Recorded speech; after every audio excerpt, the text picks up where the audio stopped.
안녕하십니까. 2022년 아시아 문명 지식학교 제6강 마지막 강의죠. 냉전과 신냉전 속의 아시아인 제목으로 여러분께 인사드립니다. 하나 먼저 양해를 구할 것은 그 제목 중에 신냉전이라고 따옴표가 되어 있는 표현이 있는데 요즘 많이 회자되는 표현이죠.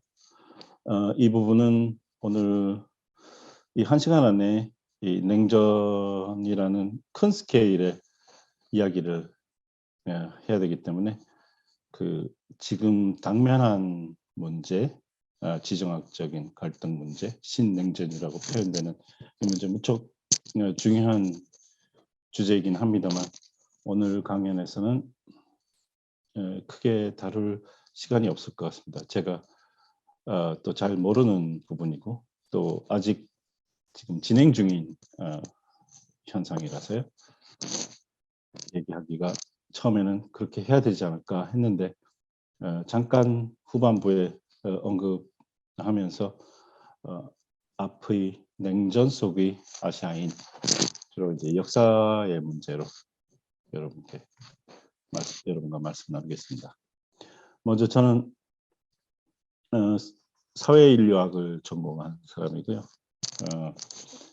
그 냉전 연구에서 좀 사회적인 경험, 냉전의 경험, 그 밀접한 사회적인 경험, 냉전 시대의 냉전이라는 정치 형태를 그것을 중심으로 연구하는 사람입니다. 지금 아시아 연구소의 메가아시아 연구단에 참여하고 있습니다. 그러면 시작하겠습니다. 먼저 우리가 상당히 익숙하고 너무 익숙해서 다시 돌아보게 되지 않는 냉전이라는 개념, 콜드워라는 개념을 잠시 생각하면서 시작하겠습니다. 이 콜드워라는 개념은 지금은 상당히 보편화되어 있는 말이지만 20세기 중반기에는 생경한 신조어였습니다. 그 대부분의 사람들이 이 문학가, 영국의 유명한 문학가이죠. 동물농장 1984년 그리고 스페인 내전에서 참전해서 싸운 경험도 있는 그 요즘 우크라이나에도 거기 러시아군 우크라이나 군인들만 있는 것이 아니고 외국에서 들어간 그 국제군단이라 그럴까요? 그것이 있는데 조지 오웰이 이제 스페인 내전 때 거기에 참여해서 그 국제주의 그 부대에서 싸웠었습니다. 이 사람이 1946년 어느 기고문에서 2차 대전이 끝나고 이제 도래하는 시대에는 그 2차 대전이라는 엄청난 파괴의 역사가 끝났지만 전쟁이 완전히 종식된 것도 아니고 그렇지만은 전쟁이 이전에 우리가 알고 있던 1914년, 1918년 그리고 유럽의 시각에서 하면은 1939년에서 45년의 그 총체적 파괴의 전쟁과는 내용과 형식이 다른 그런 새로운 전쟁의 시대인데 이 시대에는 전쟁과 평화 이 양극단의 그 조건이 그 혼재되면서 전쟁인가? 지금이 전쟁의 시대인가?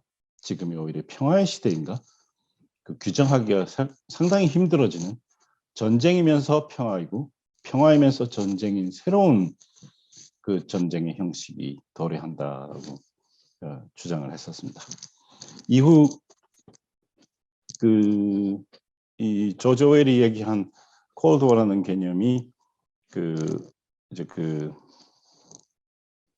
매체에서 신문지상에서 알려지고 유명해지면서 이후 정책 위반자를 뿐만 아니라 학계에서도 정당한 개념으로 정착이 되었습니다. 그래서 지금까지 오고 있습니다.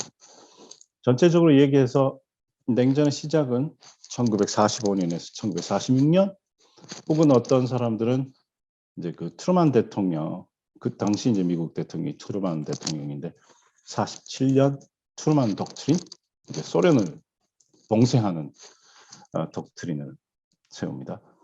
그것을 이제 기원으로 보는 사람도 있고, 또 어떤 사람은 그것이 아니고 1917년 러시아 혁명이 일어나면서 실질적인 의미의 냉전이 시작이다.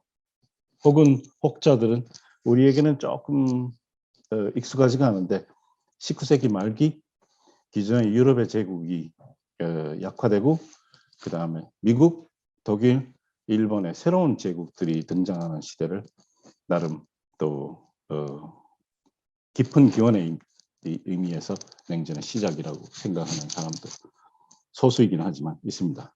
그러나 좀 논의가 간단하게 일단 2차 대전 종식과 함께 시작한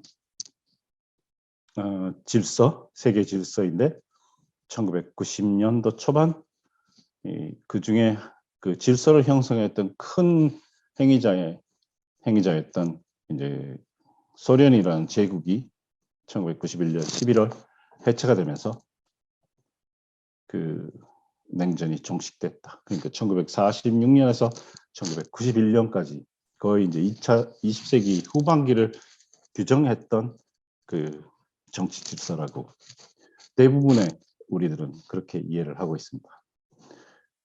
다시 잠깐 이제 신냉전의 문제로 들어와서 이제 동아시아에서는 새로운 이제 강대국의 부상, 중국의 부상과 함께 기존의 강대국과 신흥 강대국의 그 갈등, 그 미중 관계에서의 그 갈등으로 지난 한 10년 사이에 이 냉전이란 형식이 그 나름 바뀌면서 새로운 형식의 냉전의 시대로 우리가 진입을 했다라는 의미에서 신냉전. 이 아시아에서는 주로 이제 미중 관계가 중심이고 지난 한 5년, 2015년 지금 이제 우크라이나 사태에 아주 화약고인 동부 우크라이나 그 돈바스 지역을 러시아가 점령을 하면서 부분적으로 점령을 하면서 시작됐던 위기, 그리고 지금 이제 우크라이나 사태, 전쟁의 위기, 전쟁의 실제적인 전쟁의 그 현장에서 지금 신냉전이라는 유럽적인 의미에서 신냉전이 아주 자주 회자되고 있습니다. 다시 그때로 이제 1991년 이전으로 돌아가는 의미에서는 아니지만 그 유럽에서 새로운 강대국 정치 그리고 거기에서 파생하는 군사적, 정치적, 경제적 위기가 전면적으로 우리 삶을 때리는 그런 이제 시대가 왔다는 의미에서 그 신냉전이라는 표현이 자주 이제 아주 언급되고 있습니다. 그러니까 유럽에서는 주로 이제 러시아와 유럽, 그리고 물론 러시아 자체가 유럽 제국이긴 합니다만 그 아시아에서는 중국과 미국, 그리고 이제 중국과 러시아가 어떤 그 동맹 관계를 갖느냐에 따라서 이 아시아와 유럽이 또다시 새로운 제3의 그 연관성을 갖게 되는 뭐 이런 형식의 얘기가 이제 신냉전 얘기입니다. 그런데 우리가 지금 오늘 집중하는 냉전, 그러니까 신냉전이 그 구냉전이라 그럴까요? 네, 구냉전의 그 영역에서는 그 제국을 형성했던 소비에트 파워가 1991년 11월 해체되면서 여러 개의 공화국으로 갈라지면서 이제 그 냉전이 종식됐다고 하는 것이 이제 대부분 학자들의 혹은 신문지상에서의 의견입니다. 그래서 조지 오웰이 말한 냉전이 그러니까 차가운 전쟁인데 그렇다고 해서 평화와 같은 것은 아니고 전쟁 상태이긴 하지만 1914년에서 18년 우리가 겪은 그 전쟁과 39년에서 45년, 이제 아시아로 하면은 37년에서 45년 겪는 그 총체적 파괴의 전쟁과는 형식이 다른 전쟁이다. 그러니까 군사적인 전쟁보다는 정치적이고 경제적이고 이념의 무기를 한 전쟁이라는 의미에서 그 이제 전쟁도 아니고 평화도 아니고 전쟁이면서 평화로운 시대인 이런 새로운 시대가 도래했다. 그래서 조지 오웰이 사실은 문학가이면서 그 인문학, 사회학 전반에 새로운 신조어를 제공하면서 큰 영향을 줬습니다. 그러면 이제 그 냉전이라는 시대가 냉전이라는 표현에서 전쟁, 그러니까 오웰이 얘기하는 전쟁의 부분과 그 냉전의 전쟁적인 모습과 평화로운 모습이 어떻게 관련하느냐 하는 그런 주제로 우리가 생각을 해보면은 일단 그렇게 한번 시작을 해보겠습니다. 그리고 이것을 물론 내용적으로 큰 구도에서는 안으로는 부분적으로 들어맞지 않는 그 역사적인 현상이 있었지만 그럼에도 불구하고 큰 구도에서 유럽에서의 냉전과 그 동아시아 혹은 좀 넓은 의미에서 동남아시아를 포함하는 의미에서 아시아에서의 냉전 이렇게 둘을 좀 갈라서 한번 생각을 해보겠습니다. 이 두 저작이 하나는 이제 그 존 루이스 게디스라고요. 냉전을 The Long Peace, 오랜 평화로 정의하는 그 아주 유명한 저작입니다. 1990년이라고 89년이나 아니면 90년에서 나온 저작이고요. 메리 칼더라고 저 아직까지 영국에서 일하고 있습니다만 그 런던 정경대학에서 저희 동료였던 그 유럽사 하는 메리 칼더라는 저명한 유럽학자가 있는데 이분이 1991년 저작에서 The Imaginary War, 상상의 전쟁. 그러니까 우리가 생각할 때 우리에게 익숙한 The Imaginary War, 그 상상의 전쟁은 상당히 우리에게 익숙합니다. 이게 핵전쟁의 문제인데 핵전쟁이라는 그 인류의 절멸을 염두에 둔 그 엄청난 무기, 그러니까 대량 학살 무기의 기술이 발달되면서 이것을 대량 생산으로 하고 그리고 냉전 질서를 형성했던 이 두 강대국 중심의 그때는 이제 미국과 구소련인데요. 대량 생산을 하면서 여기에서 만약 어떤 전쟁이 일어나면은 바로 제3차 대전으로 확산하면서 이 전쟁을 일으킨 주체뿐만 아니라 거기에 대응하는 주체 그리고 그 옆에 있는 모든 국가와 민족들이 생명 자체가 절멸한다는 의미에서 이 전쟁은 폭력을 수단으로 하는데 그 폭력의 그 강도가 어떤 정치적인 목적으로 정당화될 수 없는 총체적인 폭력이 가능해지면서 이 전쟁이 일어날 수 없고 그냥 상상으로서만 하는 전쟁. 그러니까 그 상상으로서 하는 그 총체적 파괴의 전쟁을 막기 위한 혹은 그것을 피하기 위한 국지적인 전쟁 혹은 이념, 정치 그리고 경제를 수단으로 한 또 새로운 형식의 전쟁이라는 의미에서 냉전을 이제 상상의 전쟁이라고 정의한 유명한 저작입니다. 그리고 존 루이스 게디스의 그 오랜 평화로서의 냉전은 사실 1945년에서 1991년 혹은 2년까지 유럽의 경험을 우리가 떠올려 보면은 상당히 들어맞는 말입니다. 물론 그리스에서 1940년도 말에 내전이 있었고 이탈리아에서도 내전과 흡사한 상황이 있었고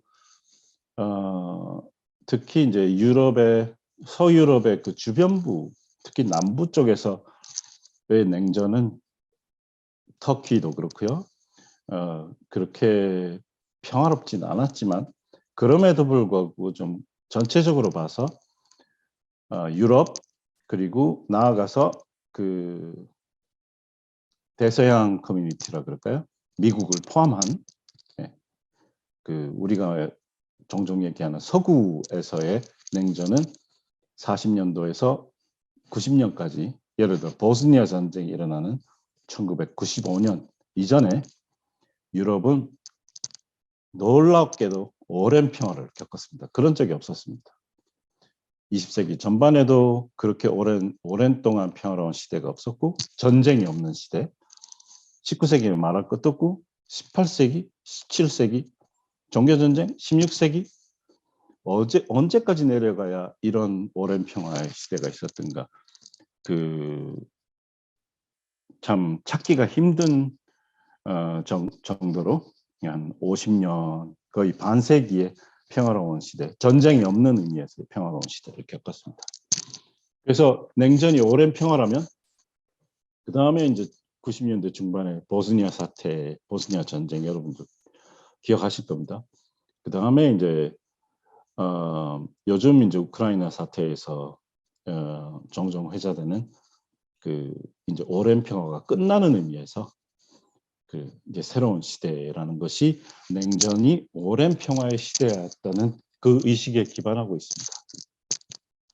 보스니아 전쟁은 나름 그 엄청난 전쟁이었지만 요즘 이제 우크라이나 사태에서는 그 어떻게 하면 이 전쟁이 우크라이나와 러시아의 전쟁으로 국한될 수 있을까? 이 전쟁이 이제 제3차 대전으로 어떻게 확산되는 것을 막을 수 있을까 하는 고민을 여러 그 유럽 지도자들이 많이 하고 있는데 이 우크라이나 사태가 이제 놀라운 거는 그 전에 이런 흡사한 위기가 있었지만 그것이 이제 너무 오래전의 기억, 그러니까 반세기 이전에, 반세기도 더 되죠. 이전의 기억이기 때문에 이제 충격이 강하다는 의미에서 이제 평화의 시대는 끝났다. 오랜 평화가 끝났다. 새로운 시대가 도래한다. 그런 의미에서 이제 신냉전이 이제 언급되기도 하고 이제 제3의 세계대전 이런 언급도 되고 있습니다. 그래서 이 여러 그 개념들 중에 정의들 중에 오늘은 여러분에게 이 두 가지 정의, 그러니까 존 루이스 게디슨은 예일 대학에서 오래 재직하셨고 지금은 은퇴하셨는데 역사학자입니다. 그리고 메일 칼든은 역사학자라기보다는 좀 정치학자 그러면서 유럽학자이죠. 그래서 한쪽은 이제 그 냉전을 서구의 입장에서 서구의 경험에 맞춰서 오랜 평화의 시대. 그 다음에 또 한쪽은 그 평화 그 자체보다는 그 전쟁이 없는 의미에서의 평화 그 자체보다는 그 대량 살상 무기로서 그 인류 자체가 절멸될 수 있는 그런 위기에서 전쟁이 있을 수가 없는, 그래서 그 현실에는 있을 수가 없는, 상상으로만 할 수 있는, 그러면서 상상하면서 이 그 부분적인 평화를 가능하게 하는 그런 의미에서 그 상상의 전쟁이라는 두 패러다임을 여러분에게 소개합니다. 그 다음에 이제 90년대 초반에 예를 들어 1989년 11월 베를린 장벽이 무너지고 저는 그때 구소련에 있었습니다.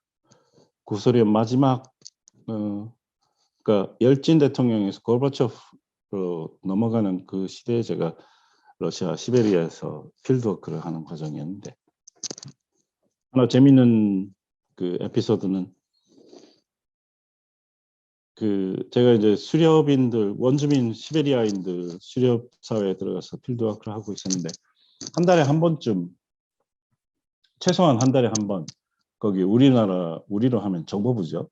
거기 그그베라 그러는데 KGB죠. 거기 이제 케이스 오피서가 있었습니다. 세르게이라고. 그 친구에게 너무 멀리 있으니까 제가 찾아갈 수는 없고 그 도시로 내려와서 우체국에 가서 전화를 하면서 그 지난 한 달 동안 있던 걸 보고를 했어야 돼요.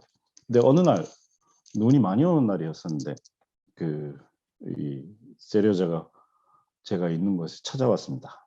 그때가 1990년 1월 말쯤이라고 제가 기억되는데 그래서 무슨 일로 이 사람이 젊고 잘생긴 남자였어요.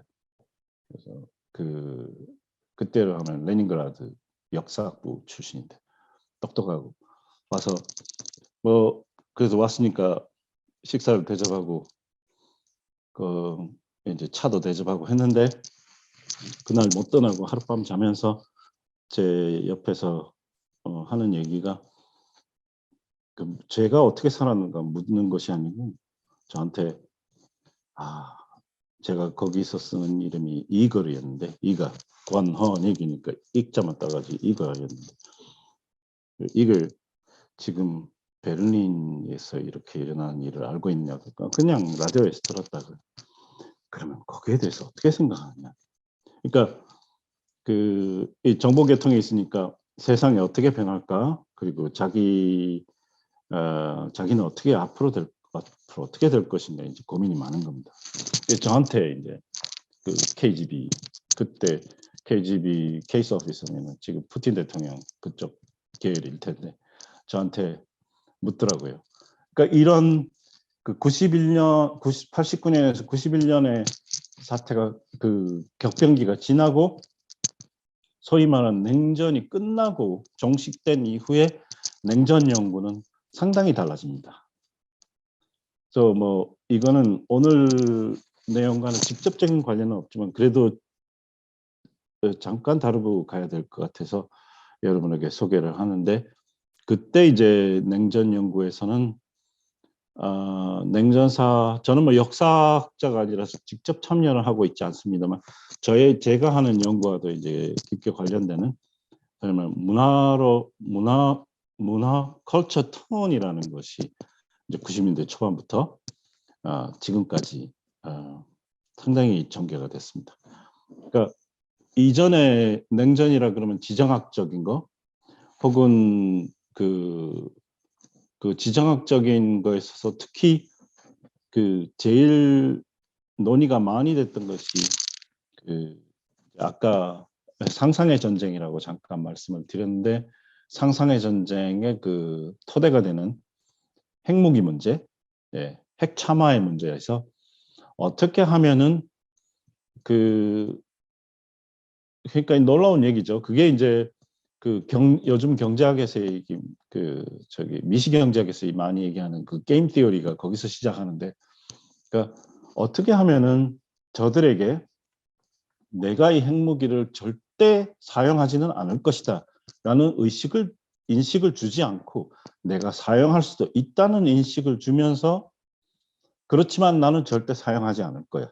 하지만 저들에게 그래도 나는 절대 사용하지 않을 것이라는 인식을 주게 되면 무용지물이니까 그 인식에서 어떻게 조정을 할 것인가 하는 그런 이제 수학적인 모델링이 굉장히 발달할 때였는데, 그러니까 결국은 냉전을 군사학 중심의 오랜 평화 전쟁이 없는 의미에서 혹은 핵 참화를 중심으로 한 뉴클리어 파워를 중심으로 한 상상의 로직 그것이 중심이었던 이제 냉전 연구가 90년대 중반으로 오면은 문화 중심의 연구로 급격하게 턴을 합니다. 물론 그 전에 이제 지정학적 중심의 냉전 연구자들은 계속 그 연구를 하고 새로운 이제 젊은 세대들이 소장학자 세대들에서 이 컬처 턴이 일어난다는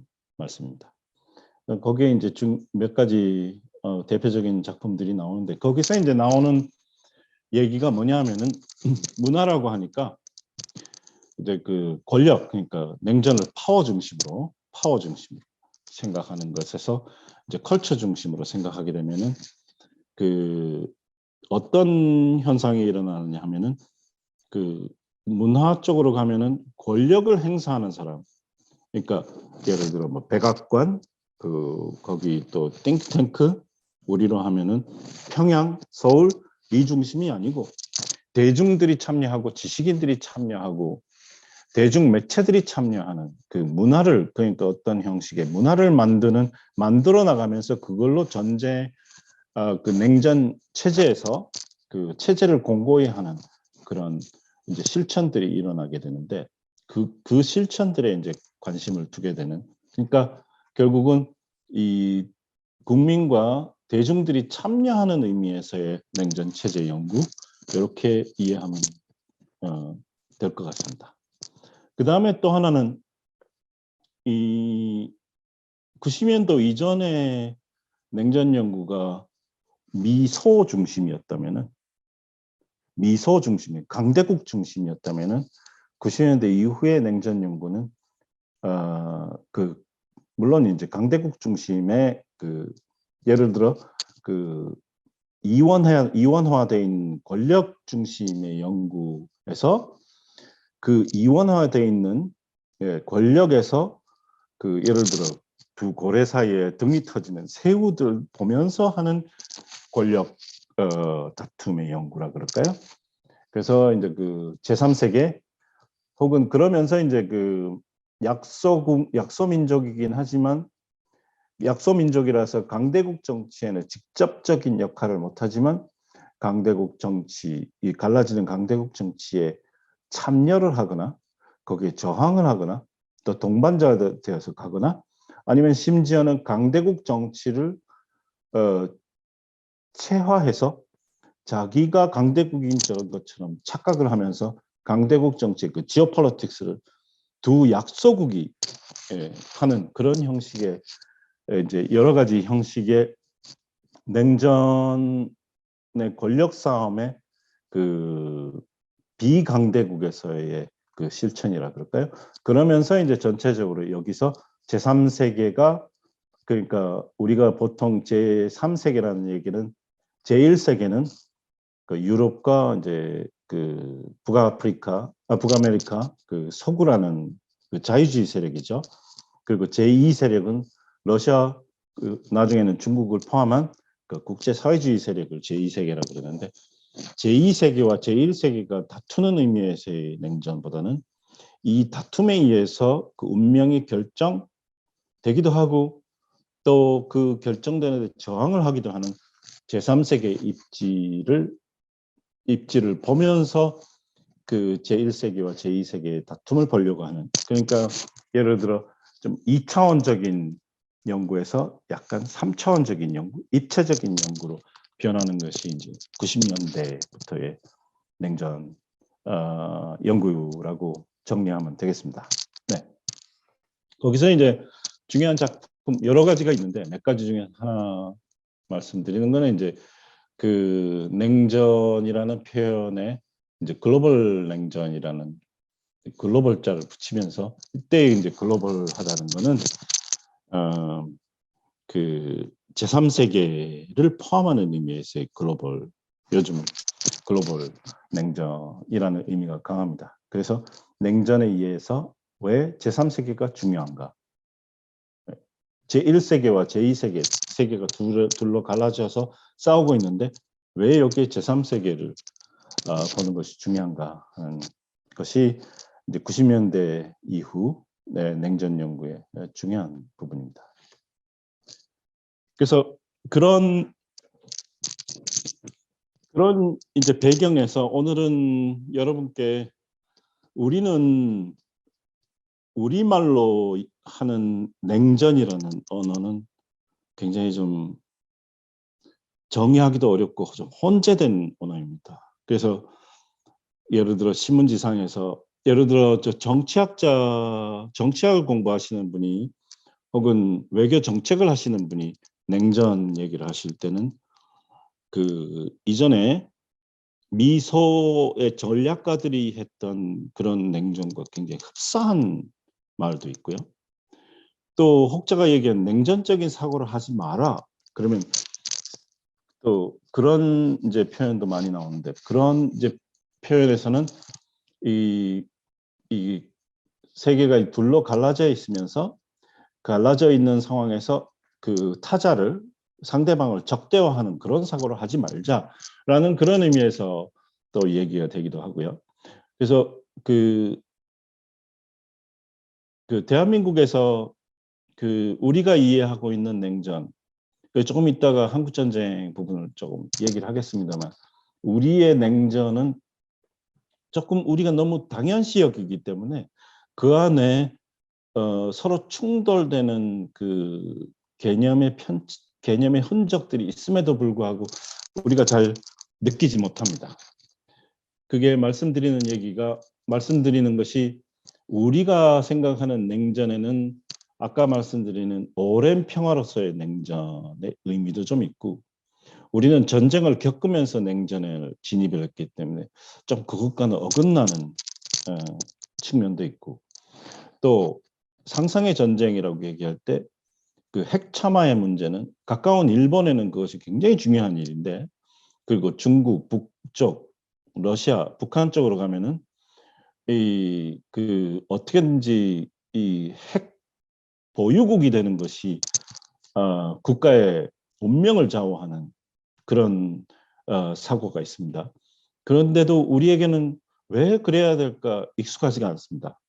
그래서 우리가 냉전이라고 얘기할 때는 오랜 평화의 의미, 그리고 상상의 전쟁의 의미, 핵전쟁입니다.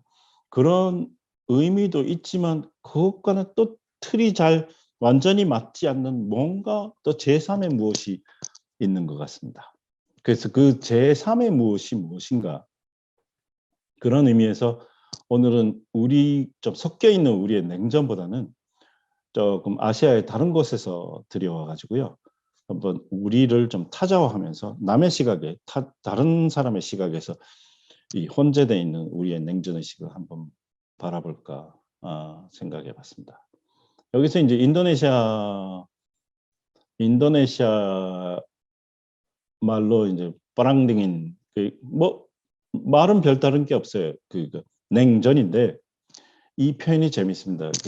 이 전시는 다음 슬라이드에서 말씀드리겠습니다만, 1955년에 인도네시아 도시, 아름다운 도시죠, 그 반둥에서 참 중요한 모임이 있었습니다. 반둥 회의라 그러는데, 주로 이제 세계가 1세계와 2세계로 갈라지는 상황에서 1세계의 그 파워와 2세계의 파워가 자꾸 자기 진영에 참여하라고 신생 독립국가들, 약소국가들을 때리는 거예요. 우리 진영으로 들어와라. 그러니까 한쪽은 이쪽으로 들어오라고, 또 다른 쪽은 저쪽으로 들어오라 그러고, 때로는 들어오라는 그 유혹이 뭐 경제 지원이라든가 원조라든가 이런 서로 표현되기도 하지만 굉장히 강압적이기도 하고, 또 쿠데타라든가 아니면은 심지어는 전쟁을 불사하는 의미에서 너희들 우리 진영에 참여하지 않으면은 큰 위기를 겪을 것이다라는 그 위협을, 그러니까 인도네시아는 그런 걸 겪었습니다. 네, 동남아 여러 국가들이 그걸 겪었죠. 그래서 그렇기 때문에 이 1955년에 이 약소 신생 독립 국가들이 모여가지고, 우리는 이런 진영 정치에 참여를 안 하고 진영 정치를 우리는 거부하고 우리 나름의 새로운 정치를 만들겠다. 제3의 정치를 만들겠다. 그래서 제3의 정치가 제3세계의 기원이 됐습니다. 그것이 1955년 반둥에서 인도네시아가 주최해서 그 세력이 만들어졌습니다. 거기 이 모임에 유일하게 초대받지 못한 한두 다른 행위자들이 있습니다만, 유일하게 초대받지 못한 동북아시아의 두 국가가 남한과 북한입니다. 그거는 좀 복잡한 이야기이기 때문에 오늘은 다루지 않겠습니다. 네, 그러니까 한반도는 처음 시작할 때 제3세계에 참여를 못했습니다. 그리고 왜냐?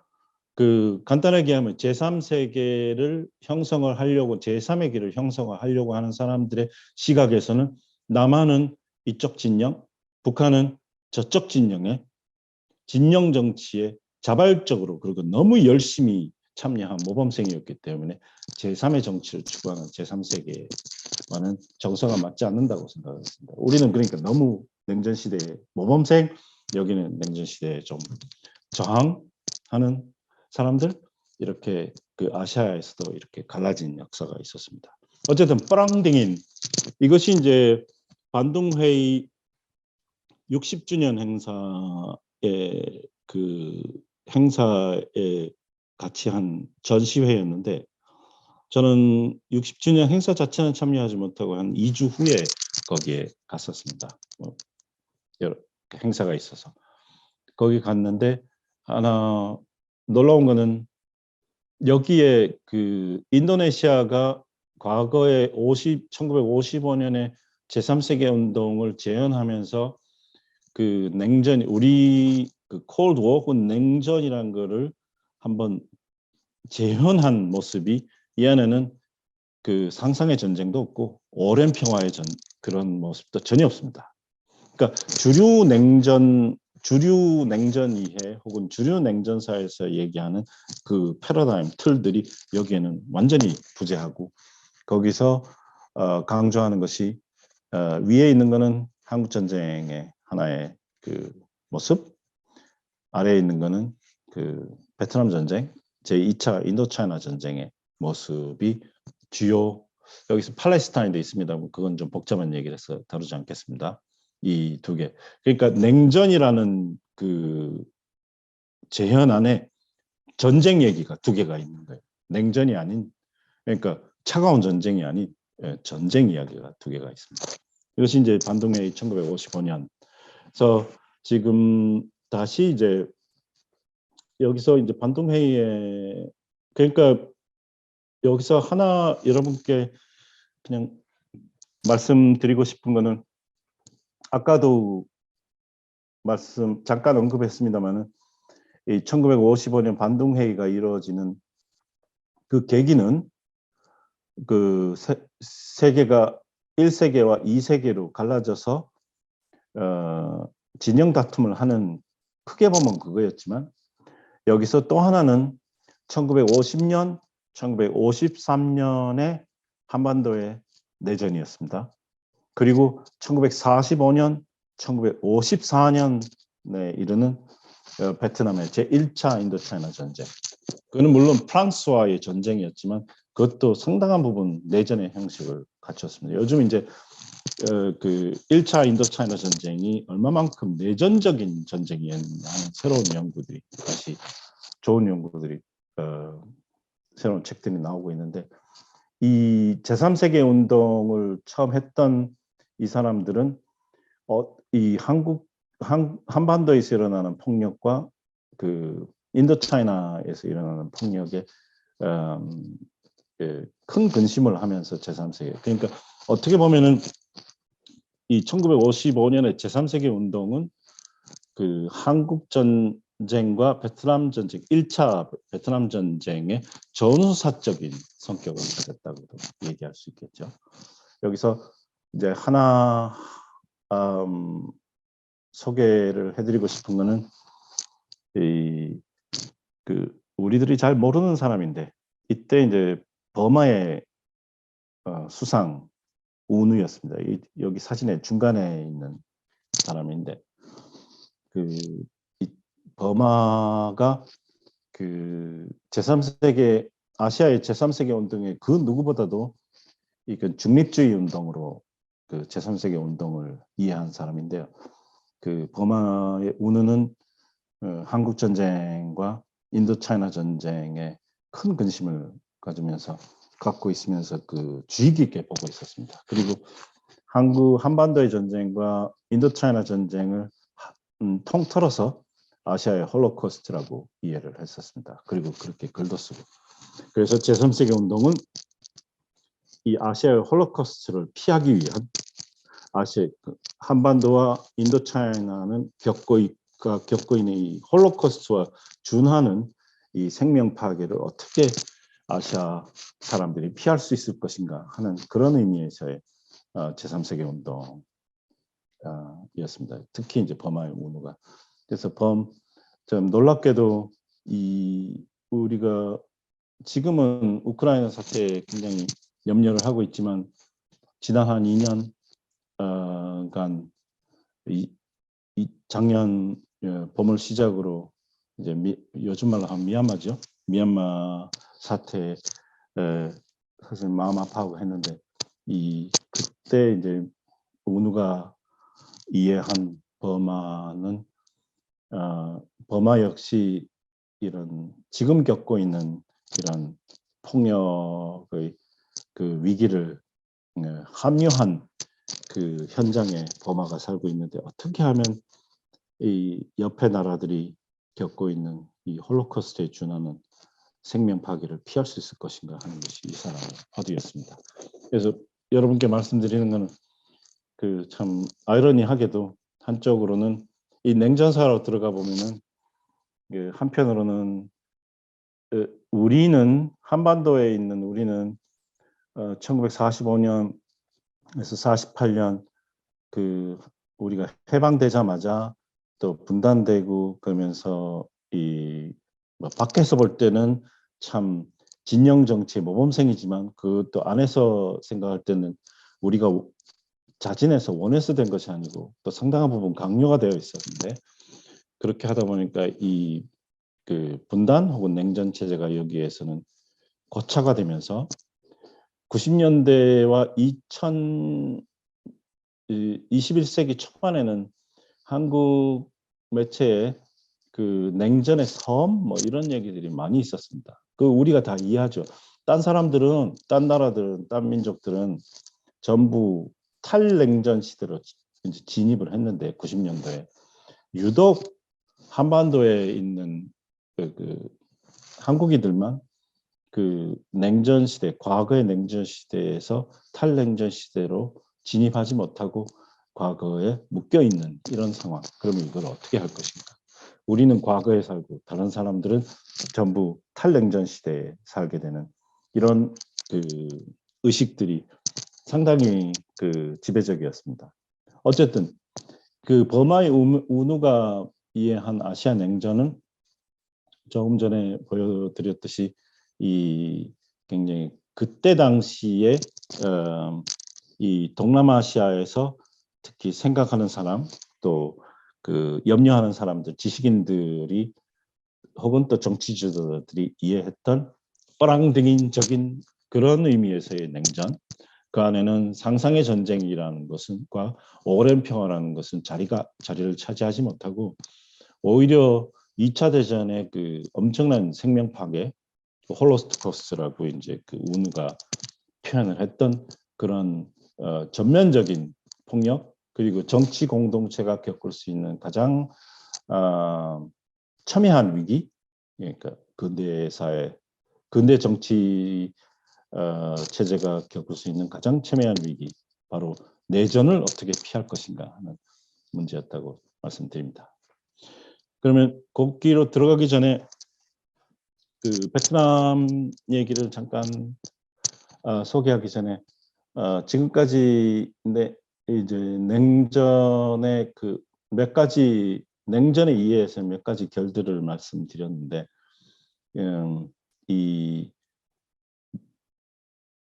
그 한국 전쟁은 그 냉전 초기 냉전의 역사에서 무척 중요한 역사였고요. 그리고 어떤 면에서 보면은 20세기 후반에 그 국제 질서를 그 만든 사건이라고도 얘기할 수 있겠습니다. 그래서 한국 전쟁 역시 여러 모습이 있는데 하나는 그 이제 운우가 봤던 그 내전의 문제, 벨름 시빌. 오늘 그냥 조금 라틴어가 괜찮을 것 같아서 우리에게 내전이라 그러면 너무 또 정형화된 이미지가 있기 때문에 벨름 시빌. 그러니까 한 정치 공동체가 두 그 시민 세력, 시빌 세력으로 갈라지면서 이들이 국가 권력을 그 국가 권력을 형성하기 위한 하나의 과정으로서 그들 사이에 이제 전쟁이 일어나는 그 벨름 시빌입니다. 그리고 또 요즘 이제 그 소위 말하는 미중 갈등의 의미에서의 그 신냉전이라는 그 개념 영역에서는 한국 전쟁이 그 남북한이 싸운 전쟁이 아니고 그 중국과 미국이 근대사에서 유일하게 그 미국의 청년들과 중국의 지원병들, 물론 청년들보다는 좀 장년에 가까운 사람들이 많았죠, 나이가. 이 두 강대국의 이 젊은이들이 서로 생명을 빼앗은 유일한 현장이 근대사에서 현장이 이 한반도였습니다. 그래서 점점 더 우리는 인식하고 있지 않는, 뚜렷하게 인식도 하고 있지 않은 상황에서 그 한국 전쟁은 지난 한 10년 그 벨럼 시빌, 남북한 사이에서의 전쟁, 동족 상전의 의미에서의 전쟁에서 중미 전쟁의 그 강대국의 전쟁으로 성격이 그 밖에서 볼 때는 급격하게 변했습니다. 그리고 또 하나는 이제 그 벨트버그 크리그라고, 제가 독일어로, 왜냐하면 이쪽 얘기하는 사람들이 독일 쪽 지식인들이 많기 때문에, 그러니까 이 벨름 시빌, 한 정치 공동체의 내전이긴 했지만 그것을 이해하기 위해서는 그 큰 영역의 세계적 그 글로벌한 영역에서 일어났던 그 정치 군사적 갈등, 그것을 이해해야 한다는 의미에서 벨트버그 크리그, 이거는 그 월드 워라 그럴까요? 글로벌 워. 그러니까 1차, 2차 세계대전의 의미에서 그런 것도 있지만 그것과는 좀 다른, 그러니까 현대 사회에서 어떤 이런 큰 일이 터지면 그거는 그 지역에서만 문제가 아니라 전 세계의 하나의 그 문제라는 거. 지금 우크라이나 사태도 그렇고요. 그런 의미에서 이제 그 내전적인 면, 그리고 강대국 정치, 강대국 사이의 전쟁인 측면, 그리고 세계 전쟁인 측면도 한국 전쟁의 모습이 있었습니다. 그러면 이번 강의 시리즈에 맞게 그러면 이 그거 외에 또 거기에 좀 숨어 있는 한국 전쟁의 모습이 있었지 않을까. 그래서 그거를 이제 벨름 소시알, 그러니까 시빌하고는 조금 다른, 그러니까 그 내전의 의미에서 시민 전쟁이라는 의미에서의 내전과는 조금 다른, 그 내전 속에서 일어나는 일이지만 그것과는 조금 다른 벨름 소시알, 그러니까 사회적 전쟁으로서 한국 전쟁의 모습을 잠깐 얘기하면서 강의를 마치겠습니다. 그거를 얘기하려니까 우리에게는 또 너무 이렇게 밀접한 영역이라서요. 예를 들어 저도 이쪽으로는 오래 썼습니다만, 오래 연구를 했습니다만, 하나로 그 유명한 파블로 피카소 아닙니까? 파블로 피카소가 1951년, 이 파블로 피카소가 이 작품을 만들 때 굉장히 공을 들였다고 들었습니다. 그 코리아에서의 학살이라는 작품인데, 이것이 이제 그 게르니카라는 그 스페인 내전에 충격을 받아서 이제 피카소가 게르니카라는 그림을 그리고요. 그거는 이제 지금 UN 건물에 들어가면은 이제 그 입구에 전시되어 있는 그림이죠. 그리고 1952년 되면은 전쟁과 평화라는 아주 중요한 작품을, 오늘은 제가 시간이 안 될 것 같아서 소개를 못합니다만, 그 중간에 그러니까 자기 고향이 부서지는, 고향이 파괴되는 그 게르니카 스페인 내전의 그 그림에서 1952년 그 전쟁과 평화라는 그 대작을 하는 중간에 코리아의 학살이라는 그 아주 중요한 그림을 그렸습니다. 그런 것처럼 이 그 벨름 소시알, 그러니까 사회적 전쟁에서 인간의 조건으로서, 사회적 경험으로서의 전쟁 이 문제로 들어가서 뭐 할 얘기가 너무 많습니다만 그냥 하나 상징과 메타포로서 여러분에게 하나 이거는 우리 한반도 영역보다는 좀 인도차이나 영역이 좋을 것 같습니다. 왜냐하면 한반도는 우리는 1950년에서 53년 3년간 내전을 겪었습니다. 근데 베트남은 1945년에서 75년까지 30년을 내전을 겪었습니다.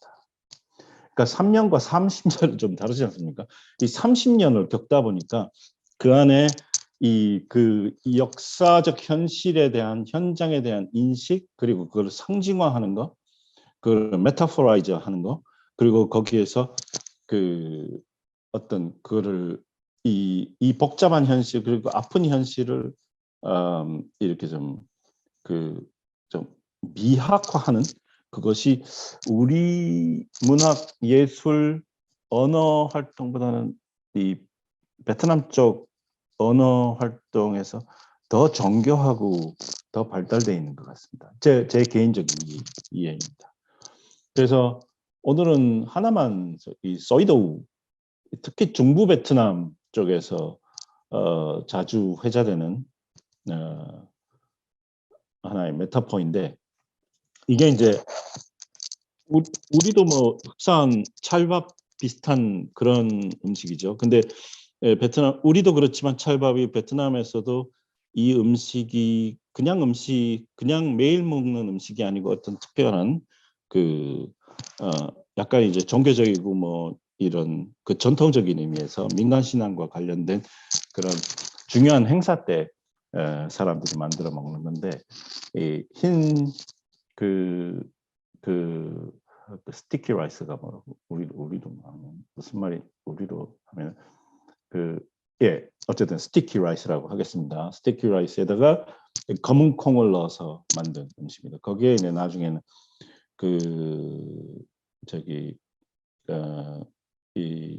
예를 들어 뭐 땅콩을 올려서 먹기도 하고 먹는 방법은 여러 개입니다. 이게 이제 소이도우라는 음식인데 역사적인 메타포로 들어가면은 어떻게 되느냐면은 한국 전쟁이 시소 전쟁이라고 얘기하시고 저쪽 북쪽 인민군들이 저기 남쪽 밑으로 내려갔다가 또 연합군이 저 북쪽 끝까지 갔다가 중간으로 또 내려서 이렇게 전선이 이동하는 전쟁.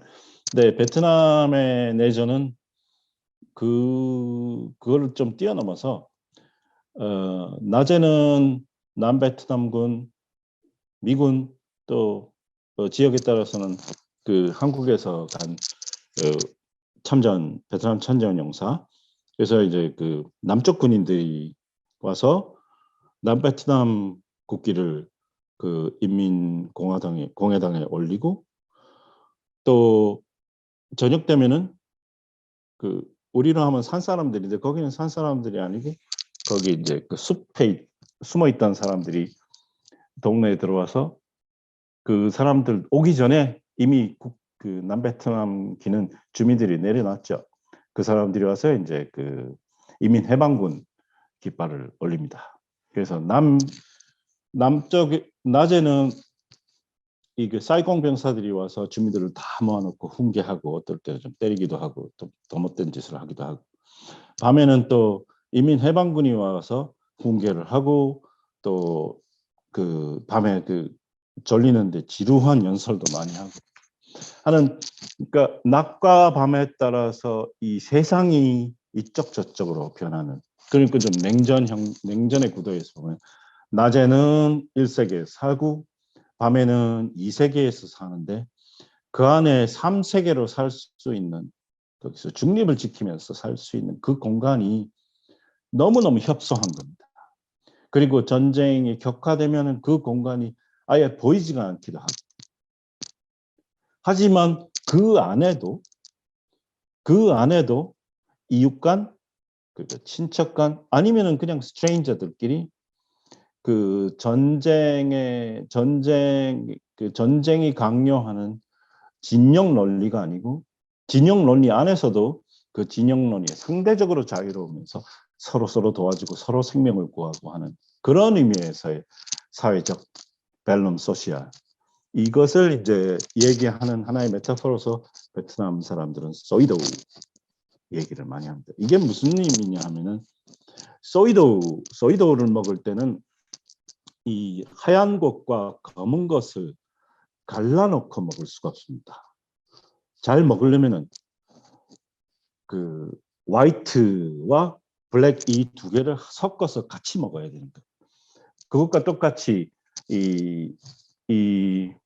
그 45년에서 75년까지 30년간의 오랜 전쟁을 그 지역에서 겪은 사람들은 낮에 오는 세력과 밤에 오는 세력, 밤과 낮을 한쪽으로만 한쪽으로만 선택을 해서 나는 낮에 충성을 하고 나는 밤에 충성을 하는, 마음적으로는 그럴 수가 있지만 사회적으로는 서로 살기 위해서는 이 두 세력과 이 두 요구를, 이 두 세력이 요구하는 요구를 그냥 섞어서 함께 먹어야만 했던, 그 두 개를 다 먹어야만 했던 자신의 그 입지를 얘기를 합니다. 그리고 그거를 먹으면서 생존했던 사람들끼리의 그 유대감, 연대감도 있습니다.